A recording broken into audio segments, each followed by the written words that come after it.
Batu tu ada warna, coklat ke, putih ke, tompok-tompok ke, yang tu arat. Batu tu ada bentuk tak? Ada bentuk, arat. Macam mana keadaan batu tu, permukaan dia, kasar ke licin? Kasar dan licin tu arat. Jadi batu tadi jauhar, yang warna, bentuk, kasar, licin tadi arat. Contoh ketiga, angin. Angin ni jauhar, benda, udara. Sejuk ataupun panas, sama ada dia sejuk ataupun panas, tu maksud benda tu arat lah. Sebab sifat dia, suhu. Suhu tu arat. Laju ke perlahan, dia ada gerak, baik laju ataupun perlahan. Laju dan perlahan tu arat, sebab dia gerak. Ada bunyi pula, ada bunyi, bunyi tu arat. Jadi kita fahamlah sekarang, jauhar ni benda, apa saja benda. Badan kita pun jauhar, kita ni pun jauhar. Arat kita yang mana? Ada bentuk tak? Kita ada bentuk. Arat tu ada arah tak? Ada arah. Bentuk arat tu. Ada warna tak? Ada, kita ada warna. Arat tu. Ada sempadan tak? Ada sempadan, arat. Ada kasar licin tak? Arat. Itu biasa dia. Jauhar ni benda, arat tu keadaan benda tu. Jadi kita fahamlah sekarang kata Imam Ghazali, bahawa Allah tidak dengan tubuh yang merupakan. Allah ni tak ada rupa, tidak jauhar. Maksud Allah ni bukan benda.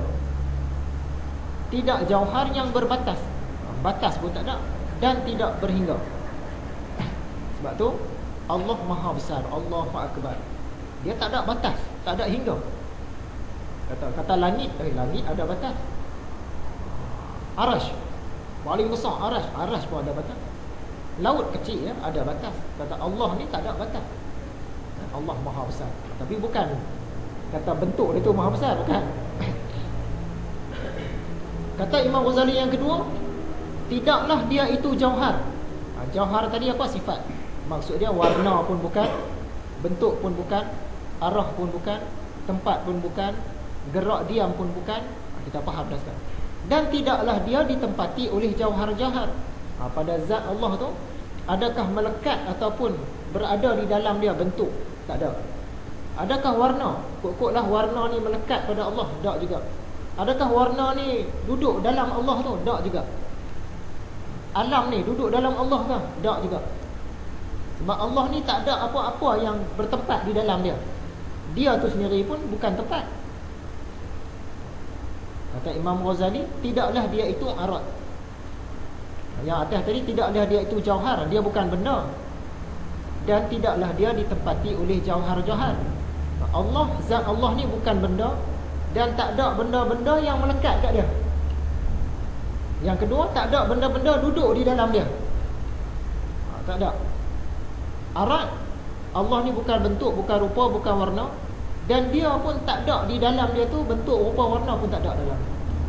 Jadi kalau ada orang cakap alam kita semua ni, termasuklah kita, berada di dalam Allah, dia memerintah kita, berada di dalam zat Allah tu, itu salah. Nanti dia nak pergi kepada wahdatul wujud lah. Jadi selesai lah ulang kaji kita. Kita faham dah sekarang jauhar dan arat. Jauhar ni benda, arat ni sifat benda tu. Jadi kesimpulan dia, Allah yang kita sembah itu bukan jauhar. Kalau kita ada sembah satu-satu, kita kata Allah tu, tapi dia ada jauhar, bukan itu. Ni nak menjaga tauhid kan. Dan tidak ada apa-apa jauhar yang bertempat atau melekat atau bersentuh atau berada di dalam zat Allah. Tak ada. Kita belajar apa tu? Antara zat Allah dengan kita ni, dengan makhluk, bersentuhkah, bercerai, bersekutukah, terpisah? Jawapan dia tidak bersentuh dan tidak bercerai, tidak bersekutu dan tidak terpisah. Keadaan dia, kaifiat dia tak tahu macam mana, tak akan sampai pemikiran kita.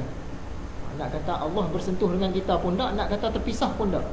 Macam mana keadaan dia memang tak sampai kepada fikiran kita. Allah bukan jauhar. Yang kedua, Allah bukan arat. Arat tadi sifat lah, ataupun keadaan. Zat Allah bukanlah bentuk, bukanlah warna, bukanlah jernih, bukanlah keruh, bukanlah arah, bukan rupa, bukan langit bumi, bukan gerak diam, bukan posisi, bukan tempat, bukan ruang, bukan sempadan, bukan berhubung, bukan bercerai, bukan ringan berat, tak terpengaruh dengan waktu, bukan bunyi, bukan senyap dan sebagainya. Hebatnya Allah ni, bukan jauhar, bukan arat. Kita ni jauhar dan arat ni. Dan satu persoalan bonus, kita lastik burung ataupun tembak burung, kena burung tu, kenakah pada Allah? Jadi jawapan dia tak kena. Sebab apa? Kalau kita kata lastik burung tu kena pada Allah, maksud dia Allah tu bertempat. Tembak burung kena pada Allah, maksud dia Allah tu ada arah. Tembak burung kena pada Allah, maksud dia Allah tu bersentuhlah dengan makhluk. Sedangkan kita belajar Allah dia tak bersentuh, tak terpisah. Jadi kalau tembak burung tak kena. Macam raja-raja zaman dulu, dia marah nabi-nabi dia kata sembah Tuhan, dia panah ke langit. Panah ke langit, tiba-tiba jatuh panah, tengok ada darah. Kenalah.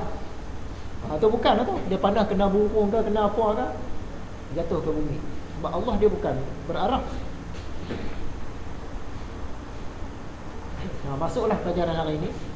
Apa itu syai'? Jadi sebenarnya ilmu saya pun bukan banyak. Macam gambar di belakang, ilmu saya ni ibaratkan sehelai daun padi. Kita berdiri di sawah padi tu banyak. Ilmu yang kita tahu ibarat sehelai daun padi tu. Sedangkan ilmu-ilmu yang kita belum tahu, belum belajar, belum faham, sebanyak mana padi, daun padi yang ada tu, bahkan lebih lagi. Di situ kita pun rasa kecil lah. Ilmu aku sehelai daun padi, sedangkan ilmu yang aku belum tahu tu begitu hebatnya. Ilmu Allah lebih daripada tu lagi. Jadi kita pun rasa kecil lah dulu. Apatah lagi ilmu tentang Allah. Imam Ghazali cakap ilmu tentang Allah ni ilmu terpuji yang setinggi-tingginya. Ini pelajaran yang dulu. Ilmu yang terpuji yang setinggi-tingginya. Tapi kita pun duduk tepi-tepi laut. Sebab Imam Ghazali dia gambarkan ilmu tentang Allah ni seolah-olah laut. Satu laut yang kita tak tahu dalam mana. Macam laut-laut di dunia ni kita tahu dah dalamnya, kita boleh ukur kan dengan bunyi. Kita hantar kapal, ukur bunyi tu. Bunyi tu patah balik. Lama mana kita tahu. Ni 3 km. Bunyi lah. Tapi kalau ilmu tentang Allah ni, dia seolah-olah satu lautan yang tak tahu dalam mana. Macam-macam maya lah. Infinity tak tahu dalam mana. Dan orang-orang yang hebat-hebat, termasuklah para nabi, para rasul, para wali, pun berenang kat tepi-tepi laut tu saja. Maksud dia ilmu mereka tentang Allah pun tepi-tepi laut je. Itu para nabi, para wali. Macam mana keadaan kita dengan ilmu tentang Allah ni?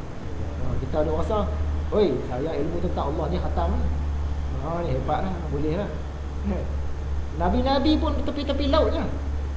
Kalau kita celup kaki ataupun celup jari apa, celup, itulah ilmu kita tentang Allah punya hebatlah. Jadi apa itu syai' ataupun syai'un? Nak faham syai' ni kena tengok banyak ayat Quran. Apakah bukti bahawa Allah langsung tak sama dengan segala sesuatu? Kita kata Allah ni mukhalafatuhu, berkhilaf, tak sama, bersalahan dengan segala sesuatu. Kalau kita kata kita ni bertempat, kita memakan ruang, kita duduk di sini, kita makan ruang sini, kita pindah sana, kita dah makan ruang belah tu dah. Jadi Allah ni dia bukan macam tu, dia tak makan ruang. Bukti dia laisa kamitslihi syai'un wa huwas samiul basir. Asy-Syura ayat 11. Tidak ada suatu apapun yang serupa dengan dia. Dia bersalahan dengan segala sesuatu. Dan dialah yang Maha mendengar dan Maha melihat. Maksudnya selagi kita boleh bayang tu bukan dia. Selagi boleh bayang, selagi boleh nampak dengan biji mata, bukan dia. Sebab dia memang tak sama dengan apa-apa langsung. Bentuk pun tak ada. Macam mana kita nak bayang satu benda tak ada bentuk? Rupa pun tak ada, arah pun tak ada. Duduk dalam gelap pun bukan, duduk dalam terang pun bukan. Macam mana kita nak bayang? Kalau arnab tu kita boleh bayang lah. Bayangkan seekor arnab di tengah padang, kita boleh bayang lah. Nampak ada rupa, bentuk, warna semua. Bayangkan seekor arnab di waktu malam yang gelap, tidak ada apa-apa lampu, tak ada cahaya, tak ada bulan. Kurang-kurang kita nampak gelap. Tapi kalau Allah ni macam tu pun tak boleh. Nampak gelap pun tak.